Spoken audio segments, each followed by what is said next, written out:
Don't you just love it when a place looks nothing like you expected? Well, few cities in the world have surprised me as much as Oslo. I'd always assumed there wasn't much to see here, that the capital of Norway would be the place that I would least enjoy in Scandinavia. How wrong I was. I arrive in Oslo on a warm end of summer afternoon, and granted, the sunshine definitely helps with my first impression. I'm determined to make the most of the weather, so I drop off my luggage at the hotel and I'm off to explore. Immediately, I find myself in a bright, surprisingly colorful city.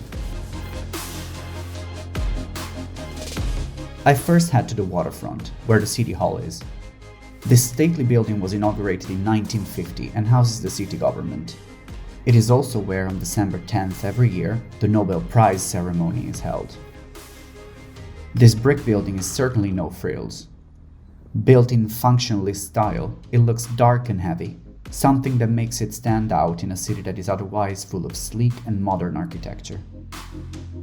Personally, I find this building very impressive, especially considering its location right on the water. From here, as I look to the horizon, I'm reminded that Oslo lies at the end of a deep fjord around which 40% of the Norwegian population lives, some 2.1 million people.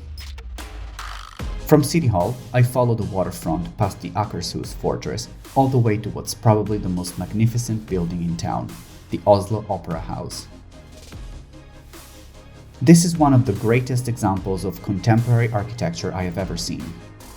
Its exterior is covered in marble and granite and looks like it's floating on water. Thanks to its angled structure, it is possible to walk all the way up to the roof of the building without taking any stairs.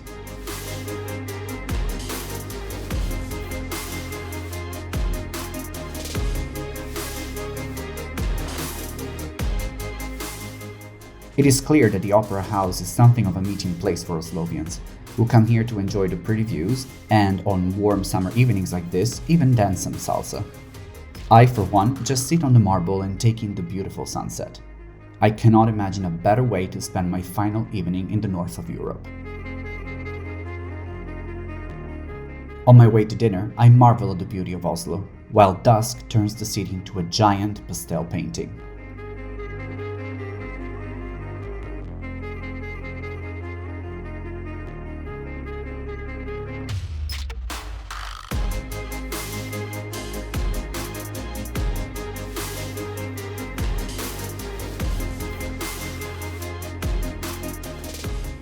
And to think that I used to believe that the Scream, the famous painting by Munch, was the only thing worth seeing in the city.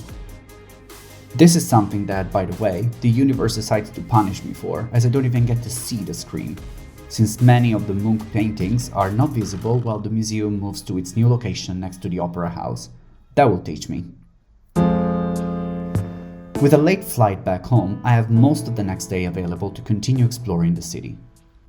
I start at the Akershus, the historical core of Oslo. This castle was built at the end of the 1300s, and while it might not look like much, it was actually never successfully besieged by a foreign army.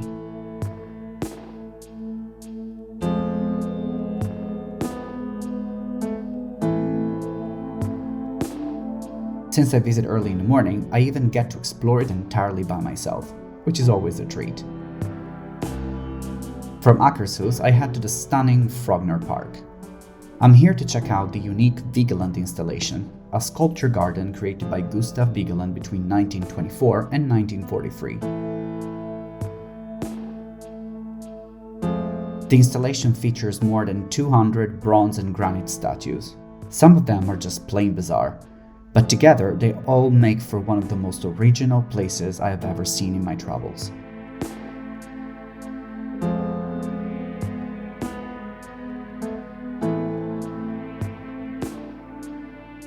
The best part of the installation is the dramatic monolith, portraying dozens of entangled human figures.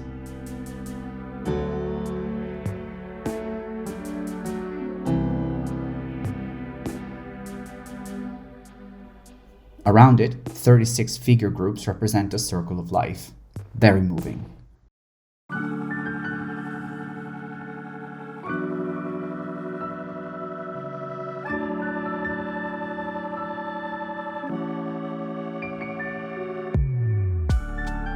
With no Munch museum to visit, I get the chance to get off the beaten path for a bit. So I head to the large residential area of Bygdøy, where beaches, trails and nature take center stage.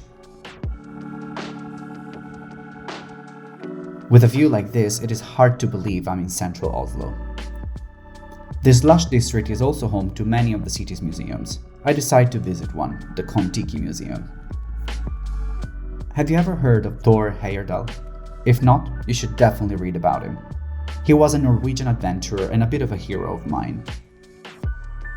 He is best known for the Kon-Tiki expedition of 1947, during which he and his team sailed on a handmade raft from Peru to the Tuamotu Islands for a staggering 7,000 kilometers.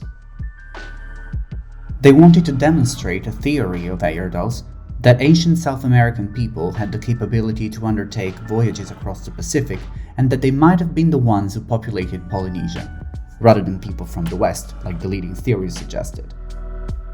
Heyerdahl's story is one of conviction and dedication. While his theory was largely rejected by science at the time, recent developments in DNA testing seem to suggest he might have not been completely off. A couple of years ago, a large piece of research demonstrated that Native Americans had indeed contact with Polynesians before the arrival of the Europeans. I first heard of Heyerdahl when I visited Tiwanaku in Bolivia in 2018. His theory was based on Incan legends he had heard, on the presence of the sweet potato, a crop from South America, all around the Pacific, and on the fact that the hat-covered sculptures in Tiwanaku and those on Easter Island were remarkably similar, and didn't seem to exist anywhere else in the world. Heyerdahl's story is incredibly fascinating to me, and visiting the Kon-Tiki Museum, where the original balsa raft he used on the expedition is kept, is a wonderful experience. With my head on a sandy beach in the Marquesas Islands, I hop on a ferry back to City Hall and from there explore Aker Brygge, a fantastic place to eat out, enjoy a stroll by the water, and see yet more examples of the great architecture Oslo is known for. At the end of the seafront, I reached the elegant Astrup Fearnley Museum of Modern Art, designed by my fellow Italian Renzo Piano. I'm so glad I have picked Oslo as the final stop in my itinerary around Northern Europe. I arrived in Vilnius 2 weeks ago, convinced that I wouldn't enjoy any of these northern cities. Instead, I have been pleasantly surprised by each of them. And perhaps it is Oslo itself that takes the cake as my favorite Northern European city. Who would have thought?